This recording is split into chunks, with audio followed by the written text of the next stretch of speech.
प्रदेश में पंचायत चुनाव की तारीखों का ऐलान हो गया है। इसके साथ ही चुनाव को लेकर राजनीति भी गरमाई हुई है। सत्ता पक्ष और विपक्ष के बीच आरोप प्रत्यारोप का दौर चल रहा है। इसी कड़ी में पंचायत चुनाव को लेकर कांग्रेस के विरोध पर नगरीय प्रशासन मंत्री भूपेंद्र सिंह ने कहा कि पंचायत चुनाव को लेकर कांग्रेस का विरोध गलत है। कांग्रेस ने अपने 15 महीने के कार्यकाल में फर्जी तरीके से चुनाव कराने की कोशिश की थी।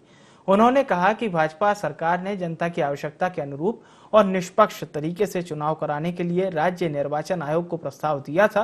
मंत्री सिंह ने आगे कहा कि बीते 2 साल से पंचायत के चुनाव रुके हुए हैं। उन्होंने महात्मा गांधी की गांव-गांव में सरकार संबंधी बात का हवाला देते हुए कहा कि हम बापू की इच्छा के अनुरूप पंचायत चुनाव कराना चाहते थे। कांग्रेस का कभी भी लोकतंत्र में विश्वास नहीं रहा, इसलिए वह गलत तरीके से इन चुनावों का विरोध कर रही है।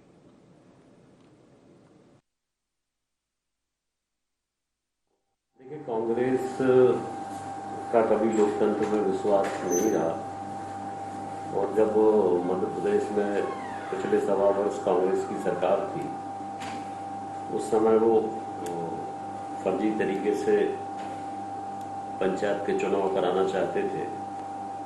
राज्य निर्वाचन आयोग को प्रस्ताव चुनाव कराने का भेजा हुआ है और मैं राज्य निर्वाचन आयोग का धन्यवाद करता हूँ कि उन्होंने सरकार के इस प्रस्ताव के आधार पर चुनाव की तिथियों की उन्होंने घोषणा कर दी है।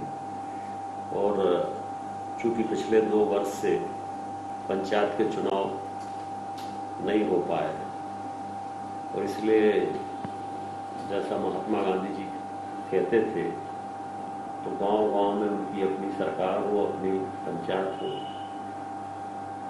उस सपने को, गांधी जी के सपने को आगे बढ़ाने का काम हम लोग कर रहे हैं और हम लोग चाहते हैं कि जल्दी चुनाव जो तिथियाँ घोषित हुई है उसमें हो, नए लोग अपना पदभार ग्रहण करें और जनता के हित में, गांव के हित में काम करें।